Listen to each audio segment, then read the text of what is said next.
20, 27, 26, 25, 24, 23, 22, 21, 20 seconds. 19, 18, 17, 16, 15, 14, 13, 12, 11, 10, 9, 8, 7, 6, 5, 4, 3, 2, 1, 0. Ready? All right. whoa! History. And Bryce Harper wants a piece of Hunter Strickland. Here they go. Strickland lands a punch. Harper.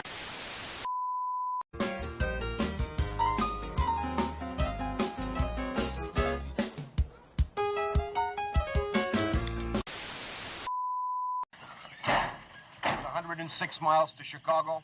We got a full tank of gas, half a pack of cigarettes. It's dark, and we're wearing sunglasses. Hit it.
'Greetings and salutations, my friend. I hope you're all doing very, very well out there, and it's going to be a fun time. Let's do this. Let's talk pop culture nonsense and all the things that are going on, good, bad, and otherwise.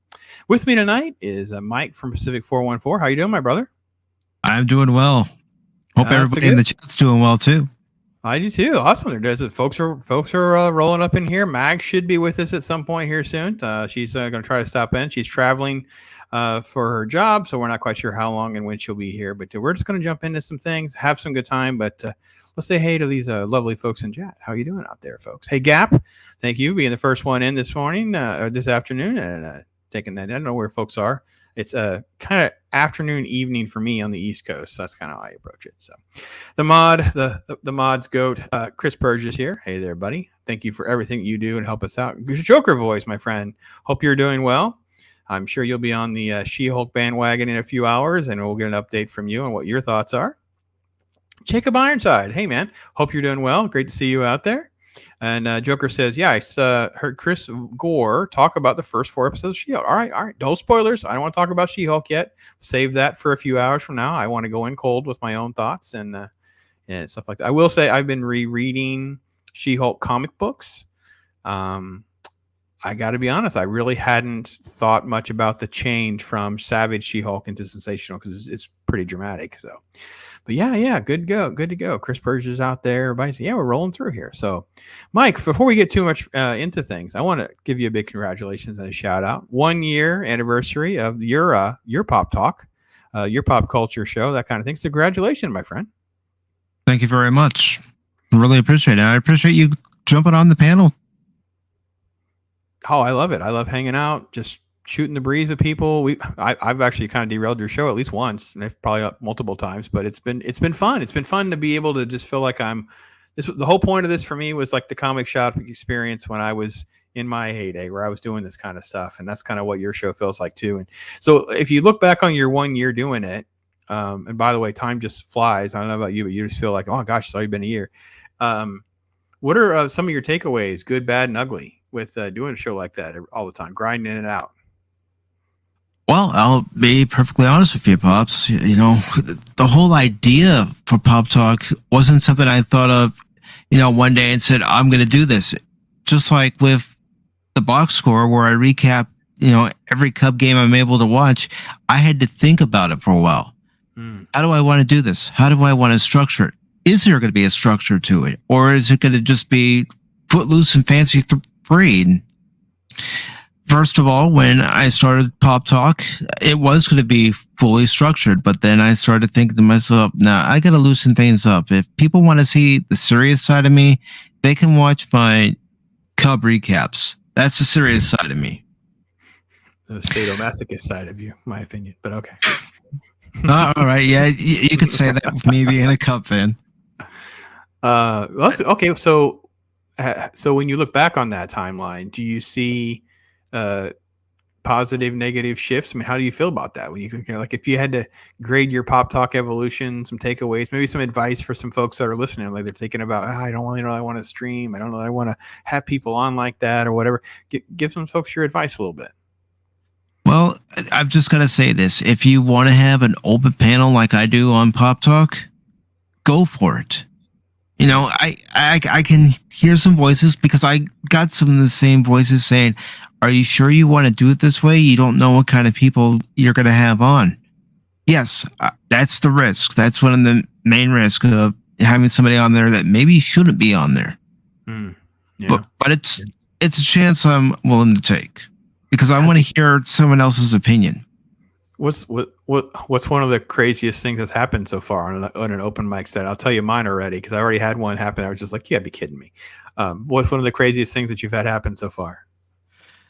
I gotta say it was when Zan Zoltan first came on, and it seemed like maybe 2 hours of Pop Talk, we started talking about Argentinian food.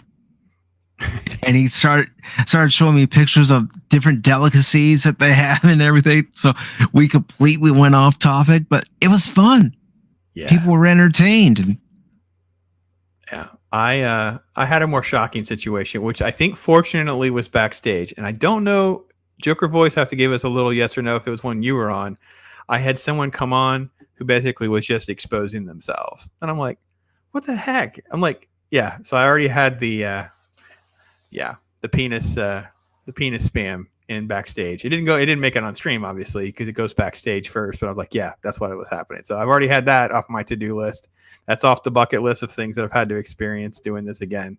But no, when you do live radio, you get used to that kind of crazy stuff. But no, it is really, you do a good job of just kind of like going.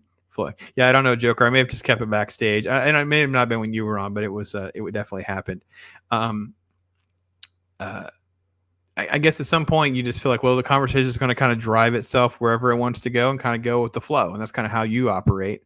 And I enjoy that. I enjoy that a lot. So I try to gauge where the conversation is going. And if I like where it's going and everybody in the chat likes where it's going, because that's the most important part right there, is if the chat's enjoying it, then I'm going to let it keep going. If the chat's not enjoying it, then it's time to move on. Yeah, Chris Berger. Yes, seriously. Here's the funny thing, and I may not have been with Joker because I remember having at least more than one person on. And so if you don't know how StreamYard works, if any of you are out there, you watch this later on. StreamYard has these little windows that pop up at the bottom of the screen, and they're gray until you approve them and add them to the stream.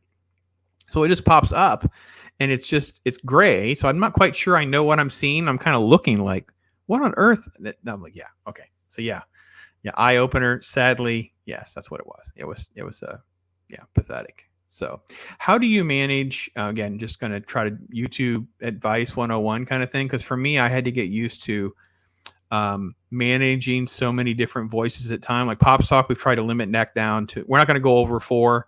We're looking at just having 1 guest or 2. That's kind of it. Because we started, I had a lot of people, and I feel like I'm leaving people out. People aren't talking or participating, and it becomes a very big challenging, that kind of thing. Well, that's the challenge right there, is how do I manage who I have on at any given time for any given subject, and how many panelists do I want to have? Do I want to have an overlapping group of voices, or do I want to keep it to where everybody has their turn and is allowed to say what they want to say? Because sometimes, and I'll admit it, with the 1-year anniversary show, everybody's voice was overlapping, so it got crazy. It was fun, though. It was. Yeah. Joker, I think that was when Brandon, the Looney Tunes guy, was on with us. Yeah, and then next thing backstage, he was crazy. So, Yeah. Yeah, we were talking about CDC, and yeah, it's a lot to juggle. It's a lot to handle, a lot to get used to. And I think like you got a year under your belt. Think about how much you've learned, your confidence levels like that, man. And I think it's great, man. I can't wait for the next year to see how much your show will evolve, how much you evolve, and how much you learn. So it's awesome to look forward to. So yes, and keep it on the structure of having voices. For example, this weekend I'm going to be having a stream where we're talking about anime. So in those types of shows, I try to select the guest. I don't have it as an open mic. I try to look at, people that I've watched before who are highly educated on the subject or very knowledgeable on the subject. And I just put out a message to them saying, would you like to come on this stream? I'm talking about anime. I'm talking about video games. I'm talking about Star Trek. I'm talking about collecting. Right. Yeah, no, I think that's, you want to try to have some sort of strategy. I know you talk about open mic, you kind of let it go where it wants to go, but sometimes it's nice to have some. I refer to bumpers on the bowling alley, right? You put the bumpers up, we have some bumpers up, and then you want someone that can compliment you. Like for me with anime, I would have to have someone on because I'm a noob. Like I was actually just recently asked about an anime show, and I'm like, I just want y'all to know I'm a noob. I'm a total. Like I watched the stuff when it was first coming out in the 80s, but I didn't connect. And even what I have seen, I am not into like reading the manga and all the OVA and all that. I know very, very little. So I'm not going to pretend that I know things. So I don't want to ruin your show by getting there and go, I haven't seen that. I don't know. Because that's a lot what could happen. So yeah, structuring your show around that, I think is very important too. And no, I think it's great. It's great to see. It's good to see how you evolved all that. So let's get to the Old Man, because you and I have been back and forth a couple of times on Old Man. Mm-hmm. And I've been pushing the Old Man. I've been saying you've got to watch this show. I know you're part of the reason that I first off watched it and then I stopped, and why I kept going because of you. So you're totally to blame of my opinion of Old Man. So you've praised Old Man kind of from start to finish. Are we actually at the end? Because they stopped, right? It's only 7 episodes. Only 7 episodes for this first season. It has been renewed for a second season. Yeah, it's weird to have a 7-episode season. I also felt like it ended kind of abruptly in its storyline. Maybe I just felt that. I don't know. So, okay. So what was your overall thought? Because I know you like it, but just be a little more elaborate on what you like or don't like. Overall thoughts, I love the casting of Jeff Bridges and John Lithgow. Jeff Bridges plays Dan Chase, a former CIA operative, and he's been on the run for a number of years, and his past finally catches up with him. While John Lithgow, who plays Harold Harper, is a assistant FBI director who gets called back into service when Dan Chase is found. And it's a good cat and mouse chase is what it is. Yeah. And one of the things I like about the series is you do find out about their past, not just, individually, but together, whether it's in present day or in, scenes that take place 30 years ago. You learn about these characters. Okay. So I agree, especially with the first 3 episodes. I loved how it starts, and Jeff Bridges is phenomenal. Episode 1 is kick butt. It's freaking great. And it's great to see some believability interjected. So even though there's this big fight and there's whatever, it's like he is totally torn up from the floor up. They're not trying to make this some sort of Gary Sue or some nonsense. Like I hate when they try to do stuff like that. I just rewatched the 2 Red movies. This reminded me a little bit of the Red, right? The retired super agent, that kind of thing. But they get beat up. They hurt. They're not quite as good as they used to. They be a little bit slow, that kind of thing. Lithgow, I think, is great as a foil because you never quite know where he's coming from, and you see a nice. I thought it was real. I thought it felt very authentic. Sometimes he felt like he was on Chase's side. Sometimes he was not. Sometimes he looks like he's going to be hard, cold killer in what he's going to try to approach. Sometimes he's like going to be sympathetic. So I thought it felt very real. I felt that the backstory that really got heavy in episode 4, like it was this major, like everything caves in with this backstory. And we're going to really get into this whole backstory with Chase running weapons, dealing with the Middle East and conspiracy. And then the woman's in bed with the the Muslim cartel leader, basically, and she's really like a figurehead. She's well trusted and all that. So all of my disbelief started to kind of really get shaky, and I thought all of the rest of the season got very complex with all of that, and the backstory was sort of like overly complicated than it needed to be. I could have seen like a whole episode less of all of that, not to say one episode, but just cumulatively like cut one episode of all of that to make it tighter, to make it a little easier and faster. The daughter storyline and the other agent storylines and all that, although that was fine. The hitman coming and going, they were fine. The lady that he's kind of stuck with now, there was a couple good twists in there like that. So I won't say it's a high recommend. I would consider it a recommend, kind of a strong recommend if you like Jeff Bridges. If you like Jeff Bridges or John Lithgow, I think you should give it a whirl because it is pretty good. And if you like cat and mouse spy type stuff, I think it's worth seeing.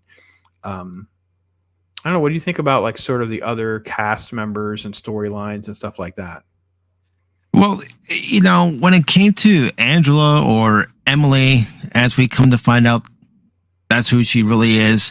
When it comes to her storyline, I think they did an okay job going into her backstory, especially how she got into the FBI and her relation to Dan Chase and her relationship with Harold Harper. I think they did an okay job with that. But when it came to Zoe, it just seemed like we didn't know too much about her. Only what they wanted us to know. Yeah, I keep feeling like we're getting duped.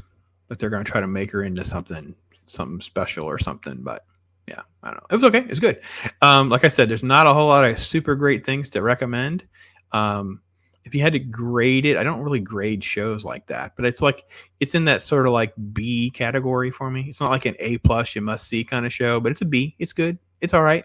But I will say, like when you're in the second half of the show, there's like large swaths, 15 minutes of this episode where it's like, yeah, it's like, we'll just keep going. It's like, it's almost too complicated for their own good. Again, the Middle Eastern backstory for me was what the issue was, but it's not bad. It's not bad at all. And again, I think Jeff Bridges just hits it out of the park. His performance in a couple of episodes and scenes are so good. So good. So I guess Gap agrees. He says they're A+. Okay. They are for sure. And the writing, I think, in the first 3 episodes is super, super tight. Super, super tight. The first 3 episodes or so. Really, really good. Let's see. Joker Voice taking us back to our anime comment. He says, Castlevania on Netflix. You're not the first one to recommend Castlevania on Netflix. And love the anime. Like, watch as a kid. Speed Racer, Battle of the Planets, Robotech, Voltron, etc. Yeah, that's kind of where my sweet spot is, of course. Growing up in that same kind of era. Battle of the Planet. I was hardcore into Battle of the Planet and Voltron. Like, every day watching. Came into more like Robotech, Speed Racer and stuff a little bit later on. And then, of course, when you get into like, and again, I'm not going to give you any false commitments to watch a show, but I watched some of the movies. I want to go back and start in the 80s when I was watching, Akira and stuff like that. Kind of work my way back through some of the high points. So, all right, Gap. Let's see, Gap. Gap says, yeah, the actors are a plus, but I'll give it a B- overall. Oh, a minus. Okay. All right. I mean, like I said, I felt maybe the ending was my biggest hang up, Mike. It was like, it just stopped. And I'm like, wait, I needed more. I either needed more to wrap it up or I needed something to tighten up to make it a bigger cliffhanger. One of the two. Old Man didn't really end well for me. That feels right. I feel like it got canceled. I feel like oh, thank God they renewed it because I felt like it just stopped like a Jericho did or something. I'm like, what's going on here? Yeah, and that's what I was saying in my reaction review for episode 7. I wanted more. I want to see more. Yeah. It being renewed is probably the best thing that will save Old Man, because if it can be another 10 episodes and we can resolve up some of the season 1 stuff and kind of lay the groundwork for more. I like that. I think that could be interesting. I think there's a lot of easy things they can run with and haven't resolved yet. So yeah, good. Old Man's kind of a recommend, folks. Like I said, it's like I'm going to go B. Gap says B-. Mike probably likes it a little better than we do. But yeah, it's okay. It's on Hulu, so it's not the end of the world to track it down. So I'm going to give it an A. Yeah, fair enough. That's just me though. It's a solid A. That's fine. It's fine. The difference between A and B for me is a lot more about those last few episodes. Like, I don't really have any major issues with them, but like I said, if we took one episode out, it was a 6-episode season, and I could pick and choose, cutting out some of that Middle Eastern complexity and twist upon twist upon twist, tighten it back up, I could go to an A- easily. Das Wolfen pop. I can see where you're coming from. So yeah, let's like I said, folks, we're just kind of hanging out tonight. We're talking about that. So that's the old man. Feel free to comment on that. Mags may or might be able to make it tonight. She's got some traveling going on with work. And I'd say, man, you were ahead of the game on Orville. I'm a late to the show guy on Orville. So how did you come down on season 3 before the newbie chimes in? Okay, so my overall impressions after watching all 10 episodes of the Orville is that this season, it was good, but I missed something in the comedy that we got from season 1 and 2. Okay. Because some of the episodes that we got this season needed that comedy, needed that laugh out loud moment to kind of ease everything, make everybody, go, after, some of the tense moments. And, there were a couple episodes I didn't particularly care for. One of them being Morality Paradox. I was even asking myself when I'm watching it, where is this going?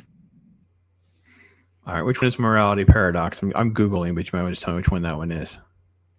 That was the one where, and I'm probably going to say the character's name wrong, but this character named Daya appears, and she was a silicone-based the con girl. Form. Yeah. Oh, yeah, that had a weird ending to it, too. Like, what on earth is happening in this episode? Yeah, and that was pretty early on, right? That was episode 3. Mm-hmm. Yeah, because the first 2 episodes were great. Like, I love the first 2 episodes with Isaac, the suicide theme, the messaging, the complexities of all that. Thought that was great. That episode was kind of like I don't know what they're doing here. Like, I actually felt on that one, it was more like a miss. Like, it wasn't bad, but it wasn't good. It was like, we kind of missed something there, right? I think that it was after that, though, we had kind of a middle phase where they kind of lost their footing a little bit and got very political. Like, I felt like they were really trying to make some heavy-handed political messaging, and I thought it's the only time in the Orville up until that point I felt like they kind of drifted into like the problem that Star Trek has. Like, they didn't seem to know how to do it well. In the first 2 seasons, first off, season 1, they hit it out of the park with that. Like, they were very political, they were very thoughtful, they were very challenging, but it was also comedic and edgy. It was fantastic. The first season, most of season 2 was as well. I think we had one episode that was a little softer on that, and I didn't care for the time travel stuff at the end of season 2. Like, that was really the only episodes I was like, yeah, I'm not really enjoying this. I don't like time travel stuff like that, because they don't want to really rewrite their whole history or anything. So there's going to be ins and outs and things like that. And they did it in season 3 too, right? Because they had that weird cop-out ending. They set up that really great episode for Malloy, right? Where he's stuck on Earth. Where he goes back in time. And oh, yeah, so good. And then it's like he just shows up. He's like, I don't want to go back. Well, we're going to make you.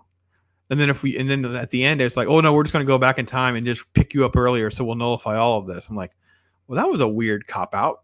You didn't even really resolve the issue of like someone just feels like they're abandoned. Like, it was interesting because, it's like, it's easy for us to say or judge him. But then when you start thinking about, well, yeah, you were okay for 2 months or 3 months or a year or 2 years. But after a while, how long till you're like, screw this, I'm just going to go live my life. And then you've made a life and they come back and they're going to rip the carpet out. And you're like, listen, screw you. I'm not doing it. I even said that as I'm watching the episode, because I was doing live reactions to these episodes, and I said, screw the Union's rules on time travel and tampering with the timeline. He's got a family. Bring them to the future. I'm shocked he didn't shoot him. I thought that he might stun him, stick him on a shuttle, and just send them back. I was like, it's too absurd to actually do, folks. But it was almost like, as a person, as a human, and I was putting myself in his shoes, where I'm like, you guys left me. I've moved on. Now you're telling me I have to go back. Screw you. I'm not going back. I'm not doing it. You can't make me. I'm not doing it. So I don't know what it would. I don't know how to. We'd have to spitball some solutions. I will say once they got to the war episode, what was that? It was almost at the end, right? So episode 9 was when the war broke out. I thought the way they twisted and turned that all upside down on its head was great. And then there's another whole episode, and I was like, this is really weird. This did not work at all for me.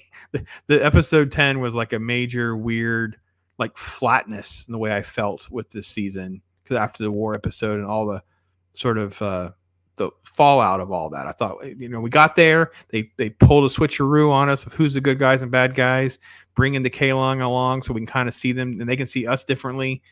All that worked really well. So yeah, that middle is where I had a really big problem.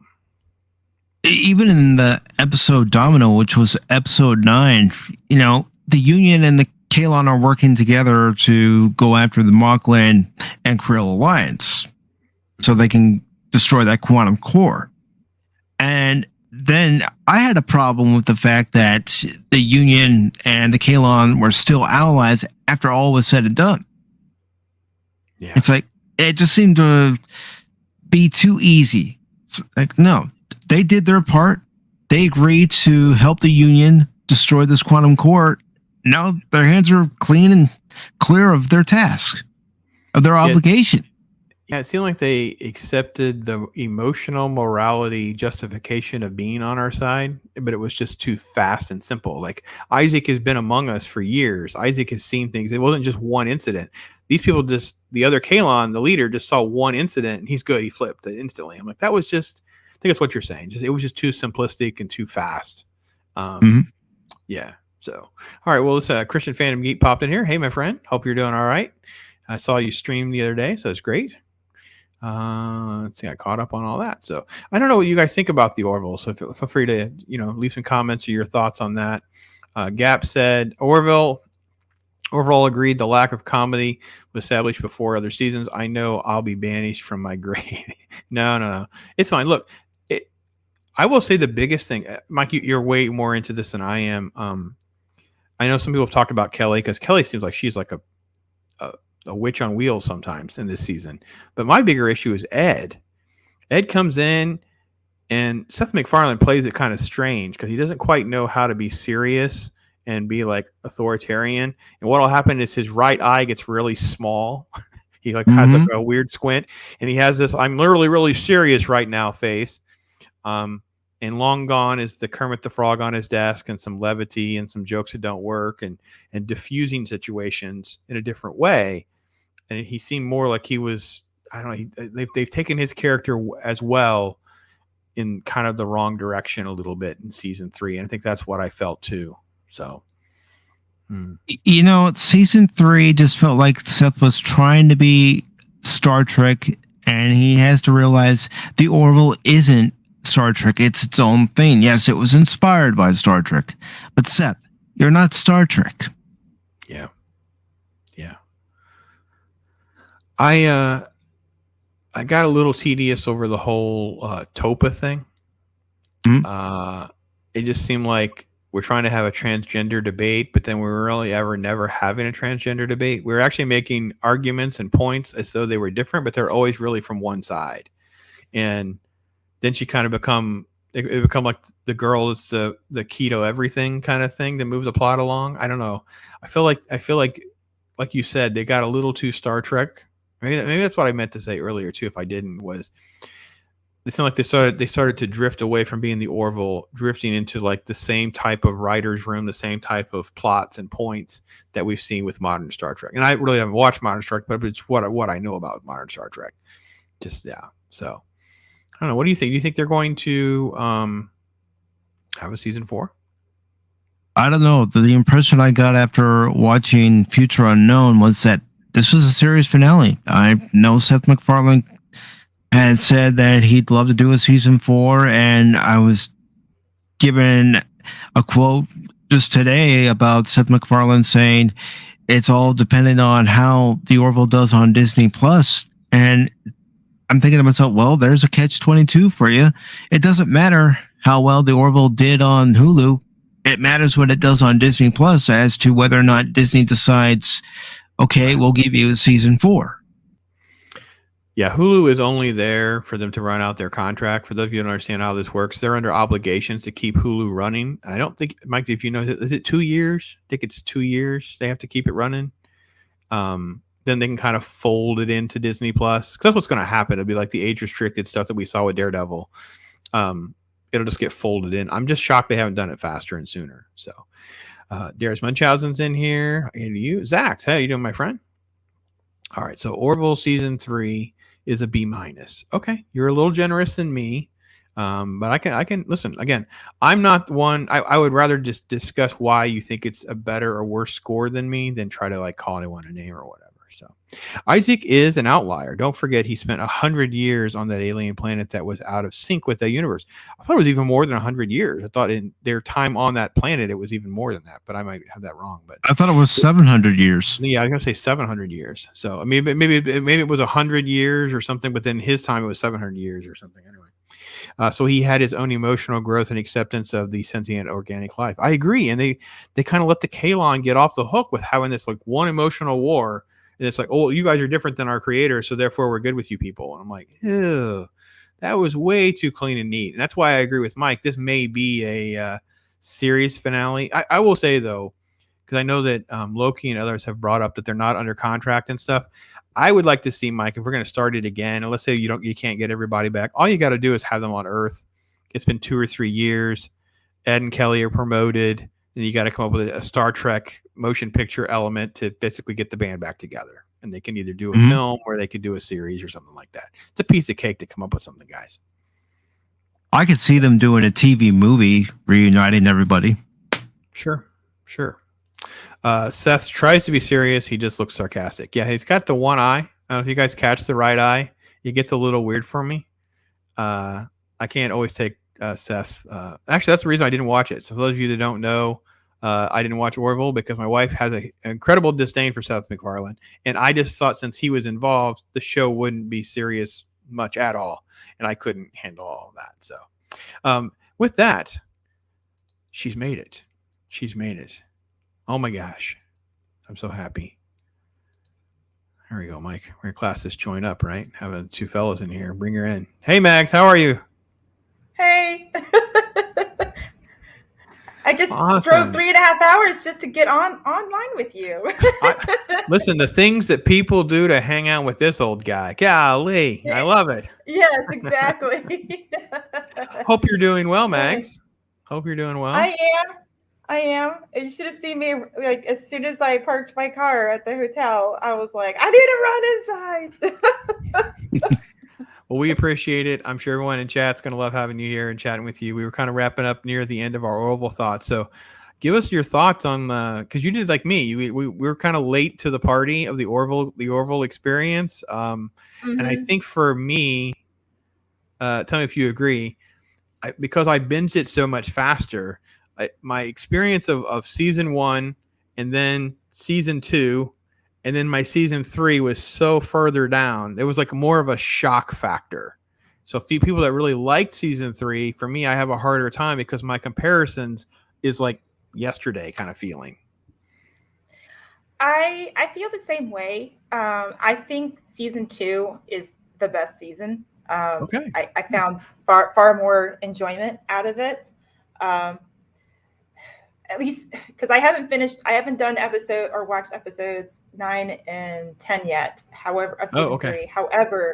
However, as far as me getting to, I don't know, season 3 has been up and down for me. Like there were sub episodes I just was like, okay, and other episodes I was like, wow, that's a great moment. That's a great scene, blah, blah, blah. I don't know. It's just, I felt like season 2 was, I feel like you, Pops, where my high was season 2 and season 3, I was just had such high expectations that season 3 brought it down for me.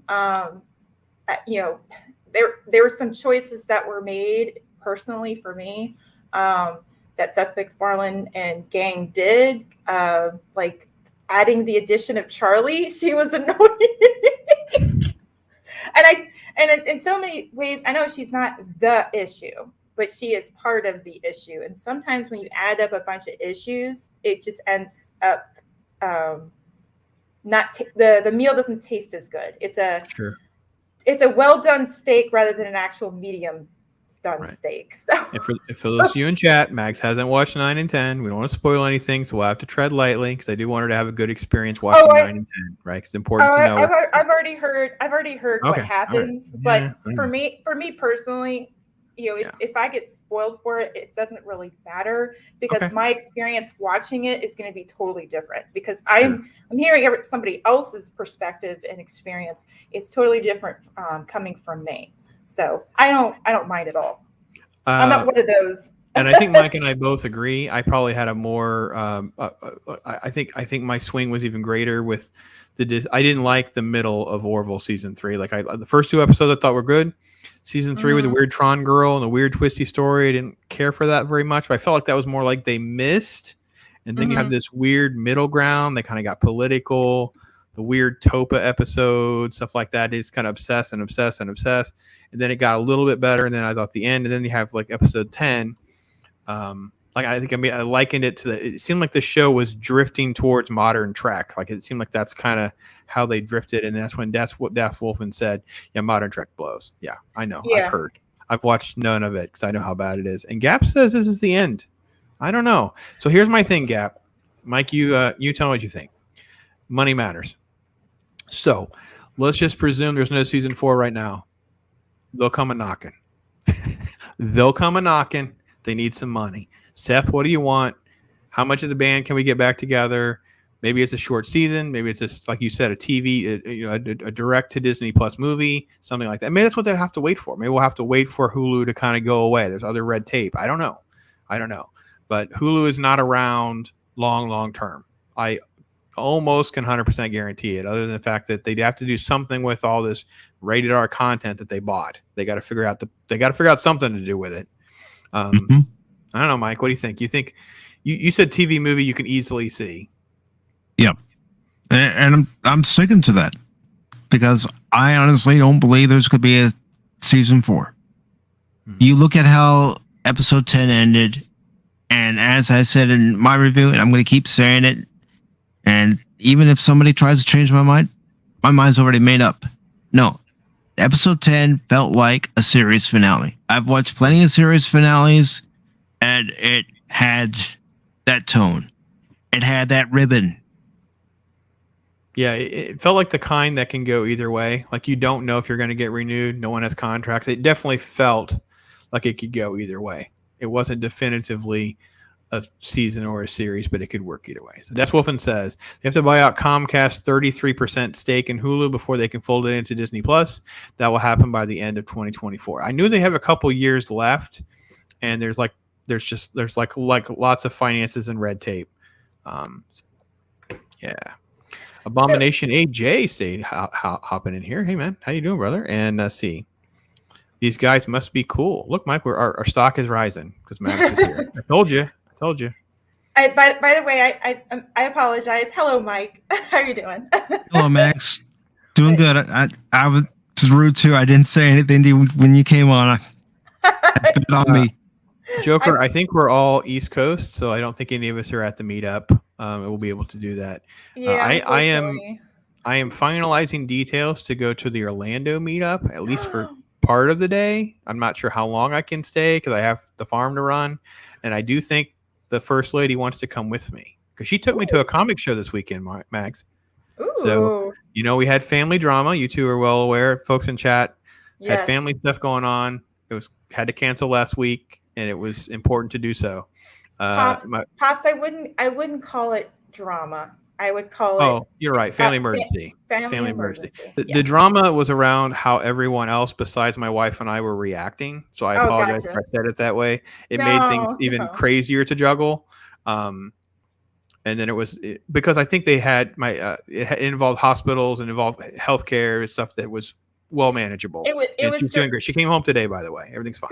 Good. I'm glad to hear that because I know how do you emotional that can get, and it's not drama, it's dramatic because it's an emotional tragedy in such a way of it wasn't tragic, y'all. That's not how I'm shock. Things can be so unexpected. It can shock people, and not everybody can handle that. And that's kind of exactly. Anyway, so long story short, on Saturday, she said, well, there's a little comic show at this little mall. So I'm like, all right, well, we can go by if you want. I literally told her, I said, I don't have to go. I'm not going to buy anything. I'm not looking. Of course, I have mental lists. I'm not going to lie. We couldn't find it. We're walking in. There's just nothing. I don't know if you've been to mall shows are normally kind of everywhere where the kiosks are. No, it was in this little section by the food court, 8 tables maybe.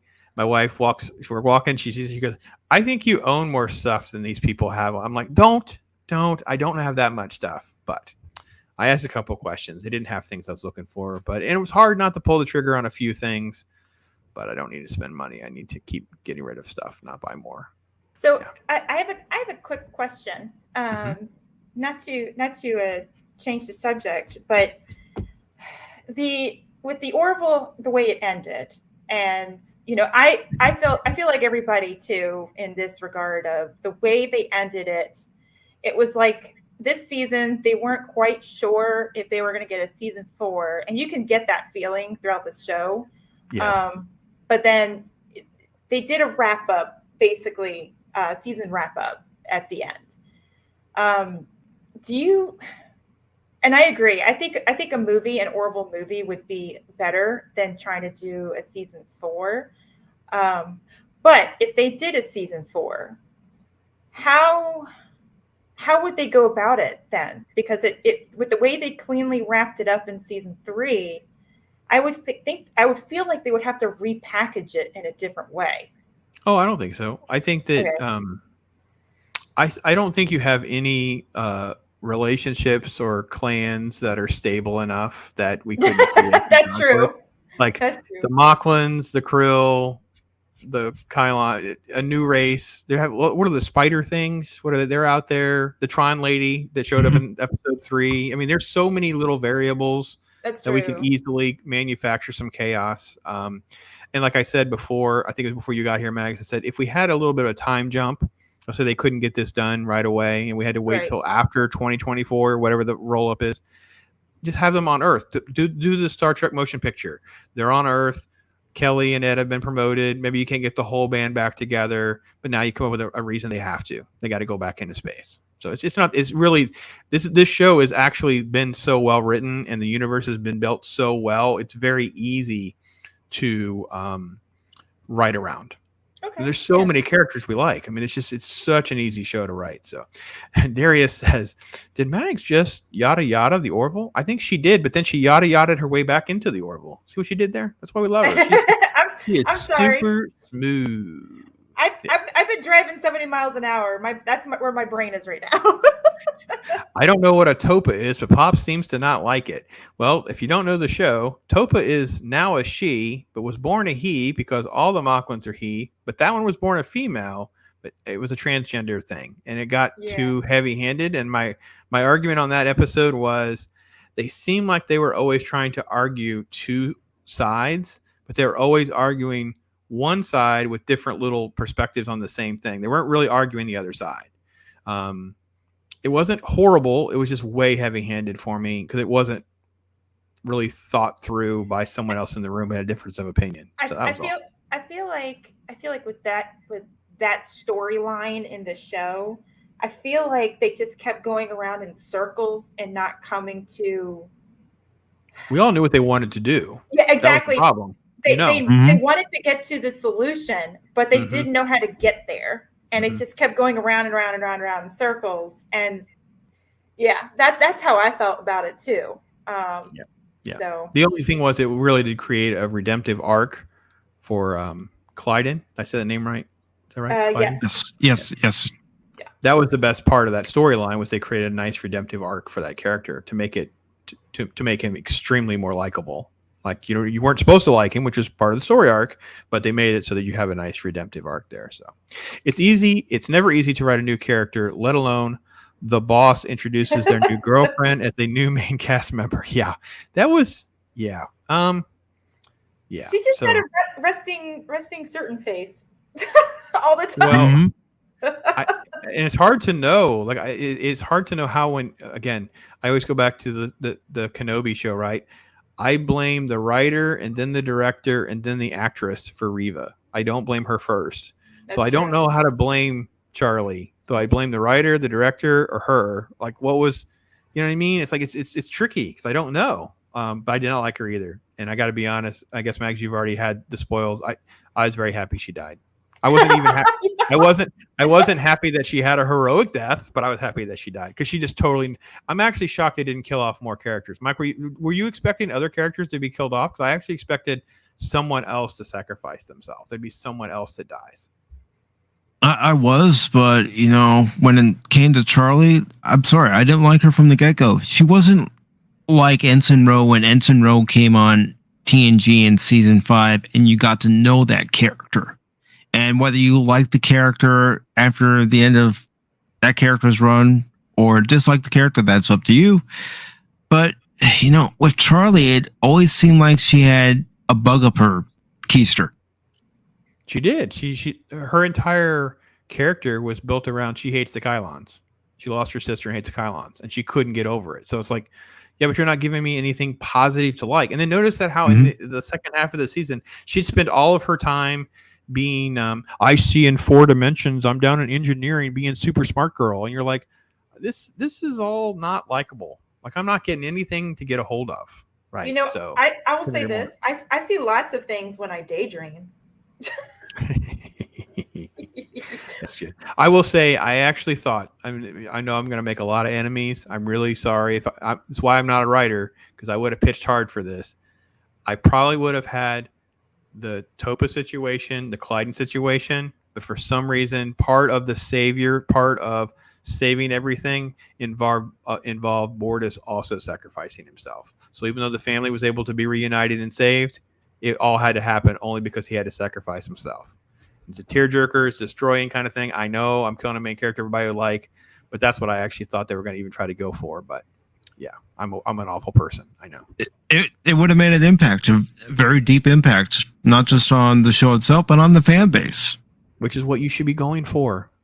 I know you don't want to lose good characters. I know you don't want to do that, but then you have to deal with Clyden raising a kid by himself. And does he move on? Does he not move on? You have other story things you can go with. And anyway, Gap says, all right, if they were sure about continuing the Orville, they wouldn't have had contracts expire, let them go to other projects. That's true.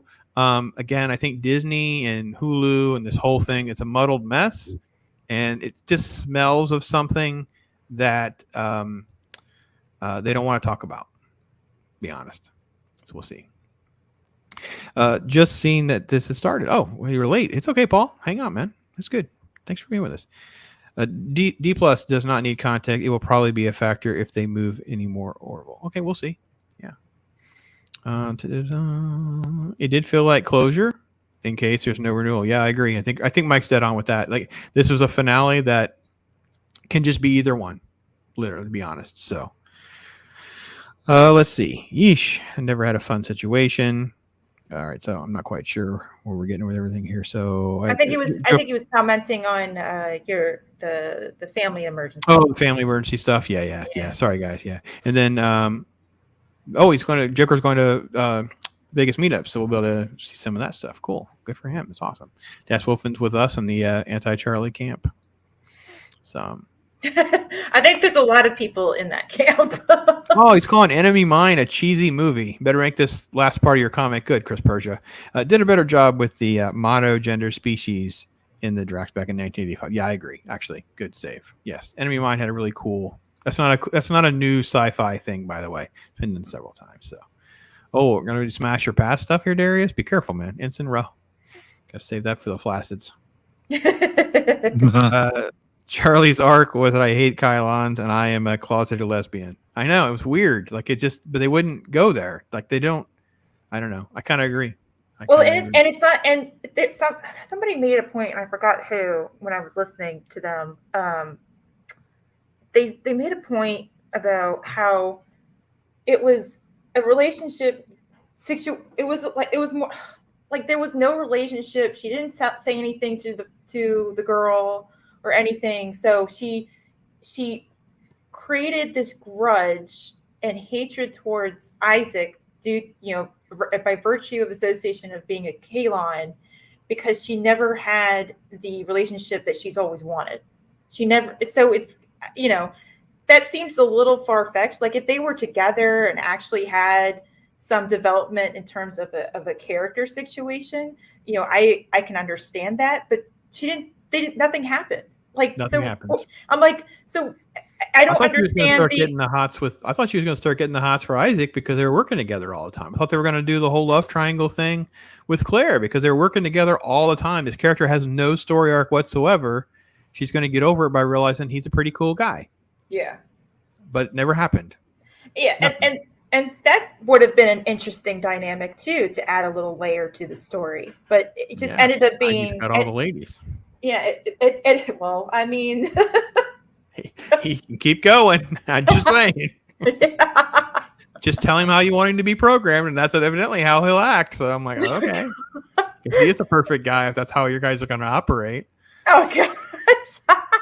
It was very clear that was a story arc. It's like, well, how do you want me to behave, Claire? I want you to do this. Okay, that's what I will do. It will benefit our relationship. Yes, that's what I do. Mike, I wish it was that easy for us sometimes. We actually don't even mean to be as complicated as we are to them because we are not complicated at all. I'm sure the same thing could be said towards us women. So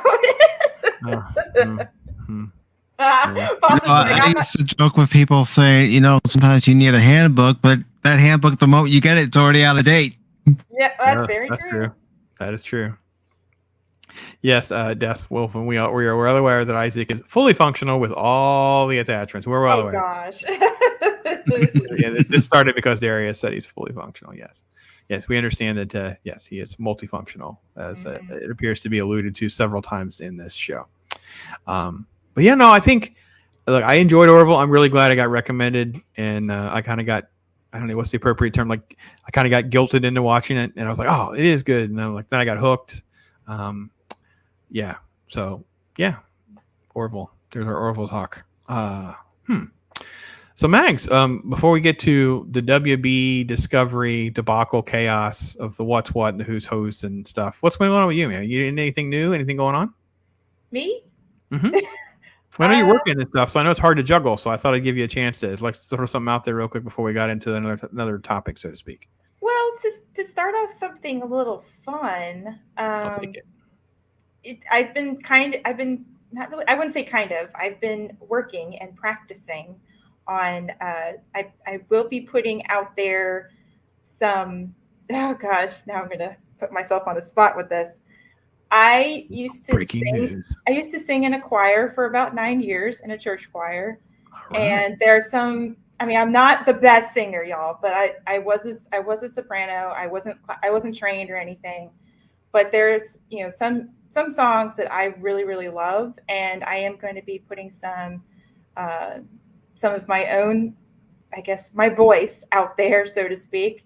So I'll be waiting for everybody's feedback on that. But I am working on a Final Fantasy VI, the opera scene where Celeste sings her solo, and I'll be working on that. So be on the lookout. Wow, I can't wait. #Mags Rocks. Awesome. Looking forward to it. Thank you. Daryl hopped in. Hey, how you doing, my brother? Mag is gonna sing. I'm like, mark it down. I'm good. I get a pop talk. I need a pop talk song out of you, Max. That's what I need. It's just something to get me kind of. I don't know. There's been things that have hindered me from being able to move forward with my YouTube channel, unfortunately. But I guess this is something for me to kind of get me started and get my foot through the door, and just kind of getting the feel of what everybody likes and who doesn't like, and the critiques. And I've always wanted to just keep practicing singing. Unfortunately, over what happened the last couple of years, I couldn't do singing for a long time. So yeah, that's what I want to do. And I'm going to try to focus on kind of pop culture type stuff. So like video games from movies, and what have you. Not necessarily, I'm going to sing off of album, but more like movies and entertainment type situation. So, well, Punk Waddle hopped on up in here, or waddled technically. Zach's saying can't wait.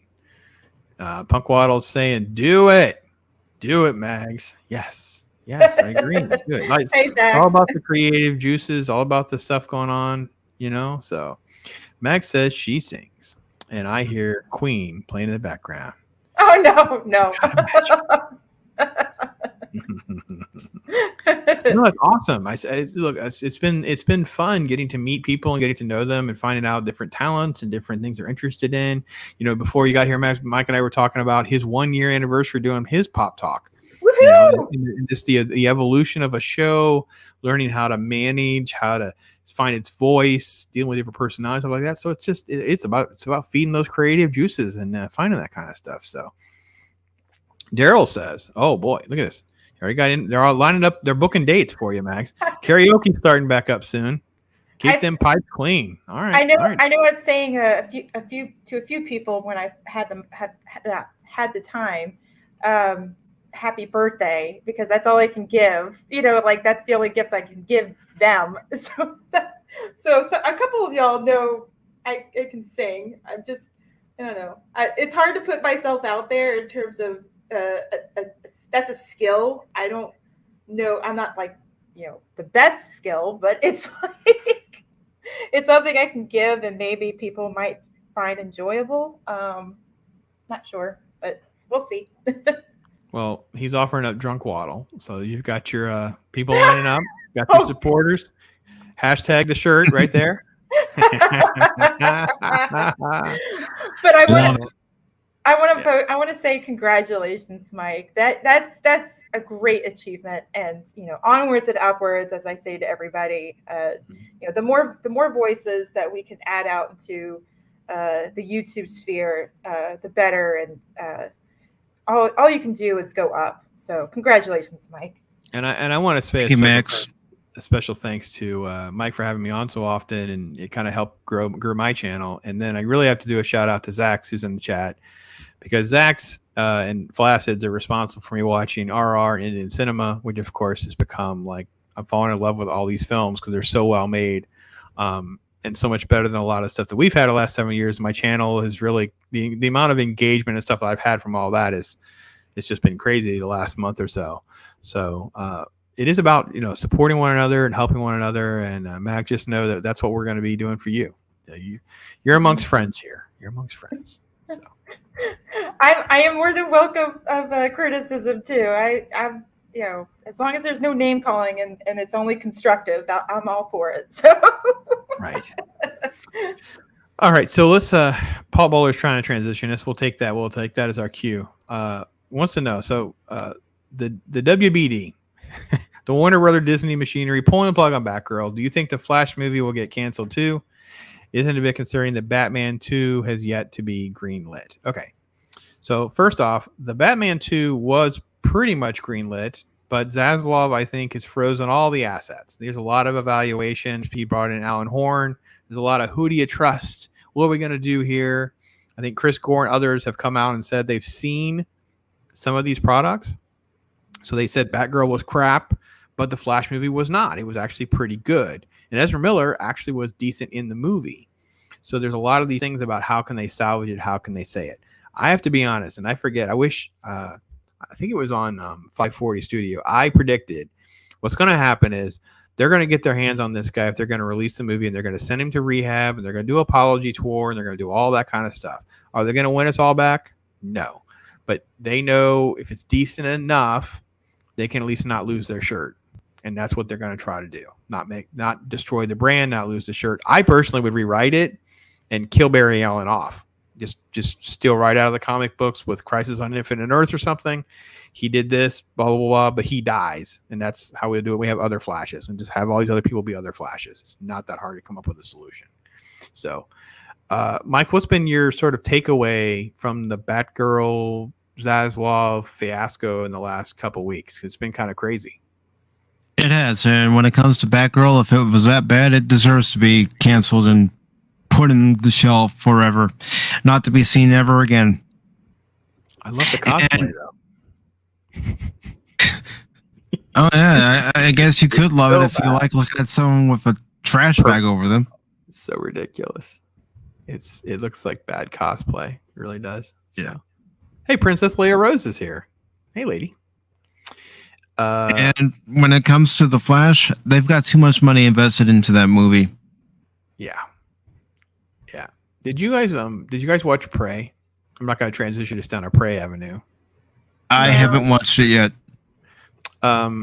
It's not as bad as we all thought it would be. And what the main takeaway is that no matter what your opinion is of the film, even if you didn't like the film very much, which we did a whole talk hard on this a week ago, was we all agreed that this was shot well enough and produced well enough that it should have been in theaters. Like, why did they not try to make 30 to 60 grand, 30 to 60 million in the first couple weeks? Like they easily would have gotten to 100, 150 million probably, just because it's Predator and it's not that bad. Like it's okay. It's not great. I'm not gonna pretend that I'm gonna change my review on this thing.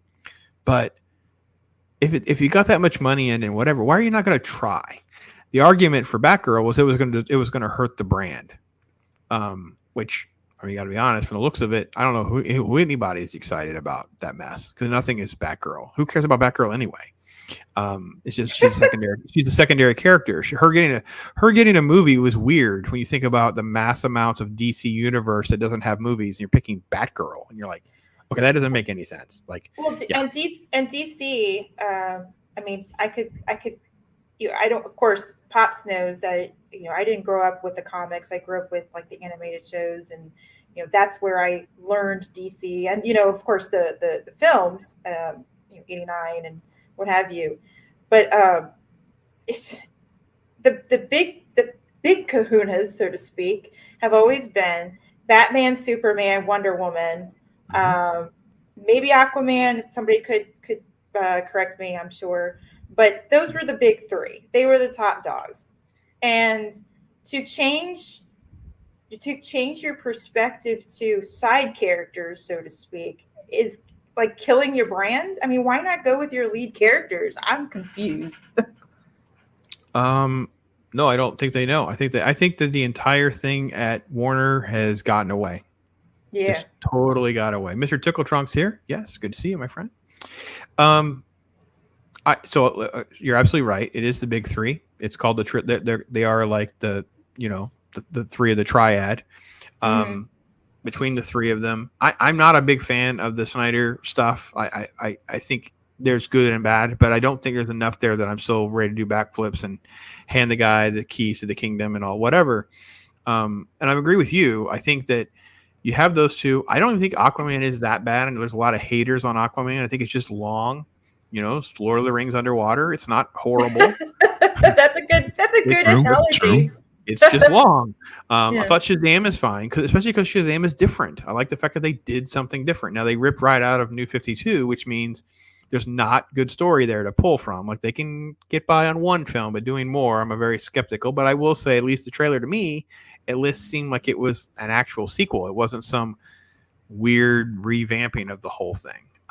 And the thing about Shazam is they were having fun. You could tell that they were having fun with it. Yeah. That was whenever the early stuff had come out and who they cast and the costuming and stuff like that. I definitely have to be honest. I went into it very apprehensive. And then when seeing it, what a great family fun film it was for the most part, other than a couple of jokes, I had a great time. And we enjoy watching Shazam repeatedly. I can't even tell you what I would have to try to do to get my wife to watch like Batman vs Superman or something like that. If I wanted to watch it, she would just be like, no, I'm not doing it. She just would refuse. She's not going to watch them. So let's see. Did we get caught up? There's anything in chat? Let's see. No, Chris Perger brought up the fact that they did shelf Roger Corman's Fantastic Four movie. So yeah, Mike, they have no problem realizing their mistakes and going, no, we're not doing that. Paul Bowler says the only reason I was interested in the Flash was the return of Keaton. So hope is still to get rid. And I got to be honest, we're all going to want to know what Keaton's contract and stuff is. I got to be honest, not a lot that's been released on what he's tied to, not tied to. Like, I actually feel like, correct me if I'm wrong, guys, I'm pretty sure his filming on Flash was before Batgirl. So I'm thinking this was like a tit for tat. Like, I'll do this, but I want this much money on Flash. And if this dude is due like a cut of the box office, and they're telling him they're not going to release it, that's nothing but a giant lawsuit coming either way. They might as well put it in theaters. You know what I mean? So the contract of someone like Keaton, he is that big of a name. And Paul Bowler, you're not alone, Paul. We all want to see Keaton again. I don't want to see Keaton like this. I want to see a Batman Beyond movie, but I'm not going to get it. I know that's the thing. That's what all of us have been talking about. Yeah. Keaton as Batman, old man Bruce. Well, not really. He doesn't have to be old man, but old man Bruce, and as because that's where I grew up with Batman Beyond. That was that was my generation. You had Batman the animated show, and then you had Batman Beyond. You had the Justice League. Those were awesome shows. Why can't they glean from that material? A lot of people my age and my generation have been like screaming for this. I can make it more painful for you, Max. Why didn't I not do this with Robert Pattinson? Why didn't you just not make him a version, of Terry? Like, I mean, I know he's a little bit older. Yeah, but that's true. It's not that much of a frustrating thing to say. We could have just redone the Batman as a Batman Beyond movie with Keaton as Bruce Wayne, and you're bringing in this kid, and he's not quite good at what he's doing yet, and all this stuff's been sold off and revamped, and it's almost like what's right in front of them is not what they can do. They have to do like the stupid things first. You have to remember, guys. Chat, tell me. I may be wrong. My worst superhero movie of all time. I cannot watch it. I kid you not. I cannot watch Catwoman. She's the only black character in the movie. So how the heck do they all pretend they don't know who Catwoman is? There's no other black characters in this movie. So suspension of disbelief is we're all supposed to pretend we don't know who Catwoman is when she's the only. Halle Berry is the only black actress in this movie. It's so freaking. I mean, I can't do it. I can't watch that movie again. These are the people that brought us that. So, yeah, they all need helmets. Okay. Well, you're saying that you can't watch Catwoman. I agree with you there. I can't watch Daredevil. I can't. Not with Affleck. Do you see the director's cut? No, I only saw the theatrical. Oh, there's a director's cut. It actually makes the movie make sense. There's actually all of this crime solving and problem solving that Daredevil is supposed to be doing, and the studio made them cut all of it out so they could try to promote up Jennifer Garner because they had her signed to an Elektra movie. So the movie is completely ruined by the studio. So if any of you have never seen Daredevil's director's cut, it does not become a great movie, but it becomes at least tolerable. I know. That's I still know. not good. Again, why is Affleck Daredevil? Yeah, I get it. And the suits, yeah, I know. But it's not nearly as bad. The studio made a train wreck of that film. It's unbearable. So, no, I can feel your pain with Daredevil. I can feel your pain. So, I would have to see their idea of oh, yes, I know. They were going to replace Superman with Supergirl and the whole thing. Yeah, I know. And see, the thing is that I've been observing, and I don't know if other people have said this before, but they're for a long time, and we all say like respect, please refer to source material, respect that, and it makes me wonder now, the reason why they're not only just changing the comics to fit today's sensibilities, but also when they change the comics and then they create movies based on those comics, and we still say, hey, this is still not right. They'll be like, well, it's based on these comics, so it's to the source material. You keep telling us go to the source material, blah, blah, blah, blah, blah. And I'm like, those are failed comics, by the way. But it's just oh, you're speaking my language, Mags, and you know it. I mean, I'm telling you, it's unbearable. You end up in like a big circle with these people. Yep, and it's a gaslighting situation, and that's my only explanation as to why they were pushing other characters in the Hamada-verse. So I'm gonna call it that. Who knows what Zaslav has in mind? After the recent situation from last night of the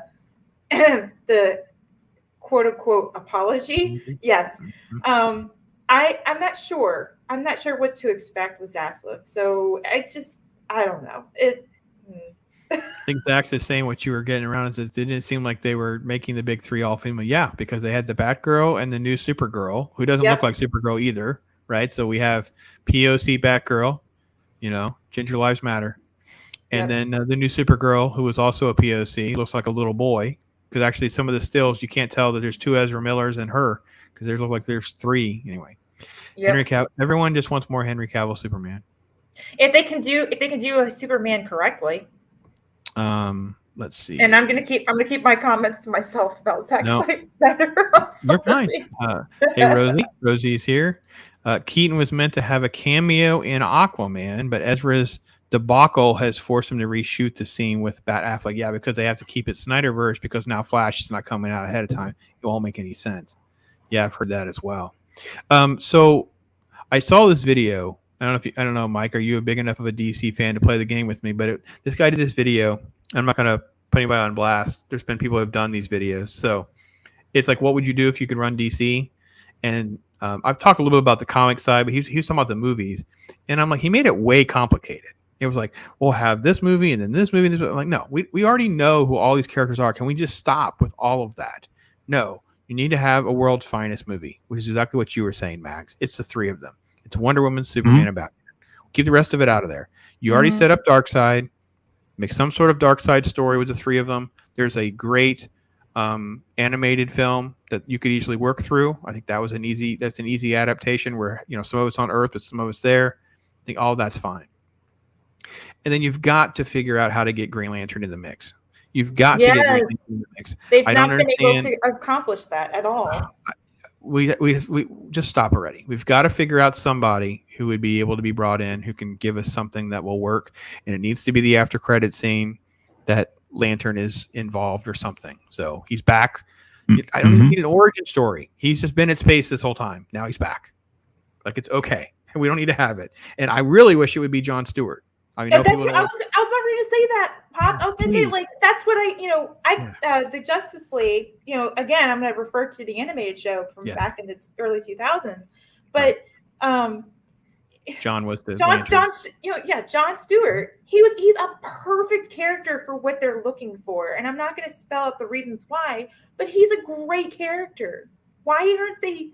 That you have these characters right here, right in front of you, right? It's like a dangling carrot. Hey, but they don't even go after it. They sniff somewhere else, and I don't understand. No, I think that you have, you do a world's finest movie. The 3 of them have to go off world. They fight Darkseid as a conclusion. They make their way back. Martian Manhunter is monitoring everything from his little ship, the satellite, and there's a Jon Stewart returns from being in space, and those are your 2 after credit scenes, and then you can go from there. And my 2 favorite characters of that show were Hawk Girl and Jon Stewart, the green, that show's Green Lantern. That feels great. Now I want to watch it again. You should. We should do a whole stream just on animated Batman and animated Justice League, because those are both. Yes. Animated Superman as well. I love the animated Superman. They did a great job with that. Yep. Most movies are ruined by the studios. Well, I won't say most, but I'll say a lot. So, Rosie's saying, hey, let's see. Max, that's exactly what they do. Yep. It's it is definitely crazy. Is Henry Cavill going to be Loki now? But Loki's everywhere. Actually, I have this compilation I'm building up of all the little face swaps and stuff, and I've learned how to do some of that. Ask Mike. I've been playing on his show, and I've been putting Loki's face on just everything, just like a little clips of Loki as everything. And I'm going to do a what Loki season 2 should be, and it's just Loki is everything. Like, why just don't even need the stupid season. Yeah. Zach's saying the director's cut is fine. Yeah, see? Fine. Yeah, fine. Just not. Let's not carry it away. Hal will be. I'm not trying to be disrespectful to Hal. It is the one character that you're allowed to have more of because it was designed to be a core. It was not designed to be one character. So I don't have a problem. They want to bring back gay Alan Scott. That's fine. It's okay. None of us are anti-gay. Please stop. Rosie, by the way, if you want to just jump into cheap Green Lantern, You can do Emerald Dawn from the 90s, or you can jump ahead to Jeff Johns and Ethan Van Sciver did a reboot of that, and that's inexpensive in graphic novel form for probably a few bucks in a local shop or online. You can get into Green Lantern. There is some good Green Lantern. And Kyle Rayner's a favorite. Okay, fair enough. I have to be honest. It took me a while to get used to Guy Gardner. So I didn't really have it in me to get in love for another Lantern at the time. So I didn't really attach myself to Kyle Rayner much. So, but yeah, I didn't check it. How do you guys like? I don't know if you watch stocks or not. How bad off is the situation there? Do you guys know?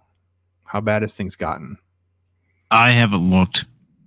I'm looking real quick to see. I haven't either. Probably the best person to talk to or get a reference from would be Valiant Renegade or Culture Casino. It's down to $13 a share. Oh gosh. 13 and a quarter. 13.23 was the close. We're after hours. Man, it's really not been. Oh, geez, it's in the 20s and 30s most of the time, and it's just plummeted down to $13. So yeah, it's not probably got a bottom yet. Sorry guys, still not a buy yet. For those of you who follow some stock stuff, you might want to talk to your broker to keep an eye on it. At some point, though, I feel like they'll figure this out. But yeah, not anytime soon. So, all right, well, good. So, what else has been things that you guys are enjoying that's good? What else is some of the stuff that we can recommend? We got it in the high notes. We got to keep pouring some good stuff out there. So. Well, can we talk about something that's coming in a few short weeks? Yeah, I'm good. I'm game. What you got? Is that what I think it is? Season 5 of Cobra Kai? Woo! Yes! Everybody's excited about Cobra Kai. New trailer dropped, right? Mm-hmm. Yeah. Okay. Good. I have not watched Cobra Kai. I know. It's a commitment issue. That many. You know how hard it was to squeeze that much Orville into my life before the. Okay, so Pops, yes. It is worth it to watch Cobra Kai. I know.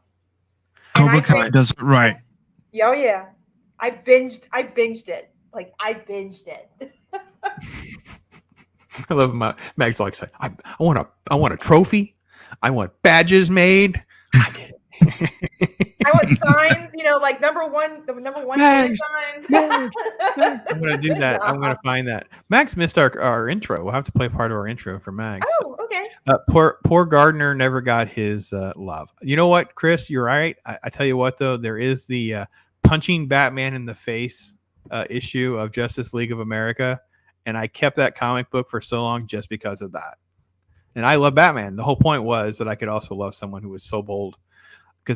So imagine if we actually lived in this world. Imagine messing with Batman. What a horrible idea that would be. It just seems like the one character that's going to get you back. You know what I mean? Like you just feel like it's not going to end well for you. He's going to get you. Yeah, that's how I felt with Batman.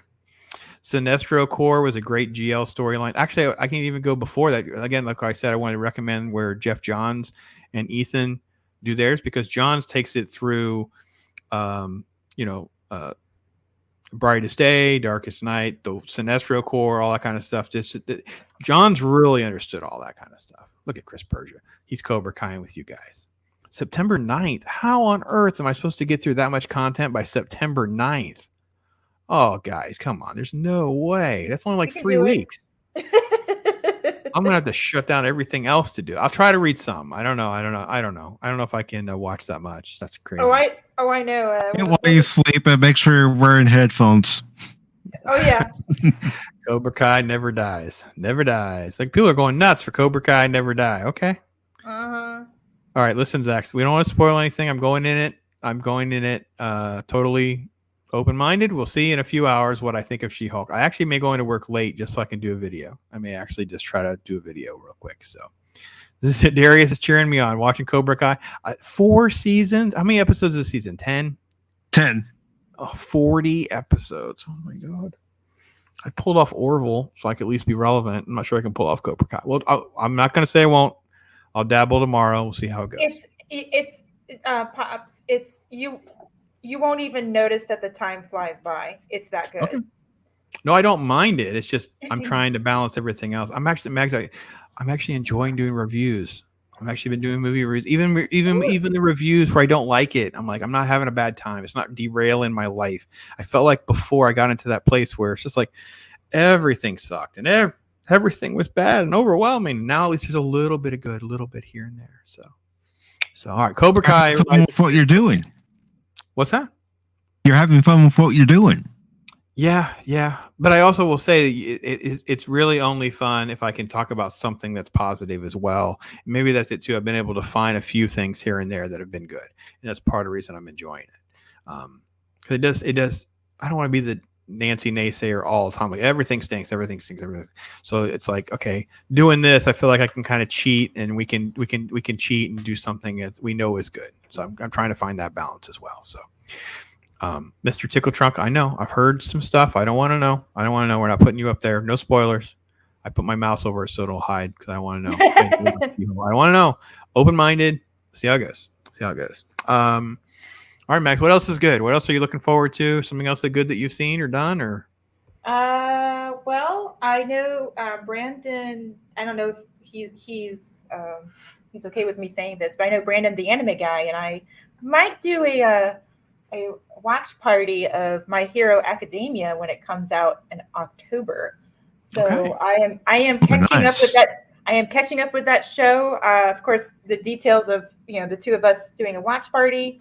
I'm not quite sure, so I don't want to speak on his behalf with that, since it is his channel and he wants to work on that. But we've been in the talks, so that would be really, really fun to do. So I am looking forward to that. I have to finish up.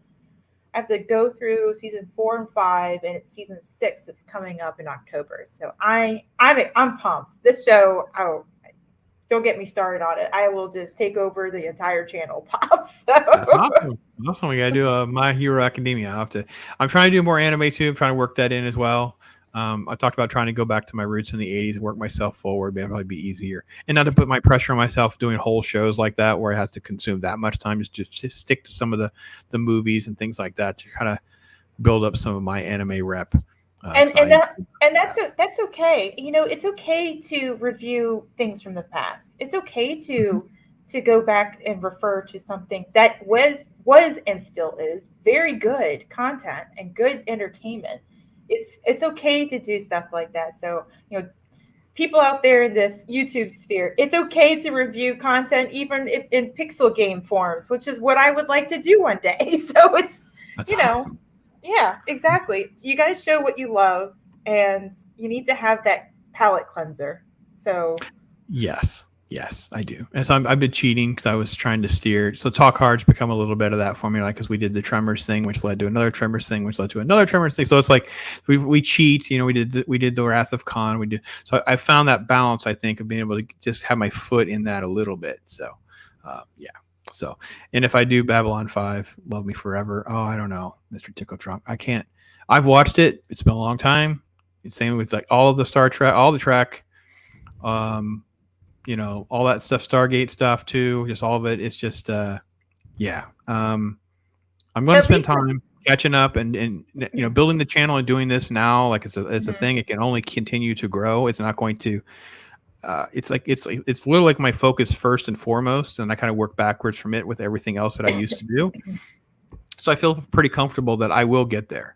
There will be some lulls. There'll be some times where I'm like, this would be a good time to do that. This will be a good time to do this. And that's kind of where that will go. And that's kind of how I ended up with Orville. It's like, it just happened to be, PJ and Maria and some of them going, you really do. You're really going to like it. I know how you feel about Trek, but I'm like, okay, I'll trust your judgment. We'll go one season and see how it goes. And of course I binged and got all the way caught up. And I trust everybody's judgment on Cobra Kai. The problem is I kept putting it off. And now I'm 40 episodes deep. But it's okay. It's all right. We'll see what happens. Cool. Very cool. So good. All right. Well, anything else? I have gotten my new pile of comic books. What else do you guys got going on? Well, I'll be honest. It's not a TV show. It's not a movie, but it's actually something that started off as a comic book, became a popular animated cartoon, popular toy line. But Konami's coming out with the Teenage Mutant Ninja Turtles Cowabunga collection on the 30th of this month. I'm looking forward to playing those classic games again. Wow, awesome. That's good to know. That is good to know. Oh yeah, Ninja Turtles game was so awesome. Man, I love that game. Oh my gosh. Yeah, with my kids, we would kill that game. They grew up on Turtles, so my boys were like, I mean, it was Ninja Turtles all the time. And of course, I had them on I think I showed them on one of the shows. I have like a Tales of Ninja Turtles, which was like the kids version, like comic book. So they grew up on that, and it's like they had that, and they teach them to read out of it and stuff like that. So, yeah, Turtles, hardcore Turtles. That's one of the comic books I'm looking for. I got to go get a collected versions of that Last Ronin for myself, and I know it's out there, guys. I'm a little on the cheap too. I don't want to pay $30. Sorry. I've heard good things about it, and I want to read it myself.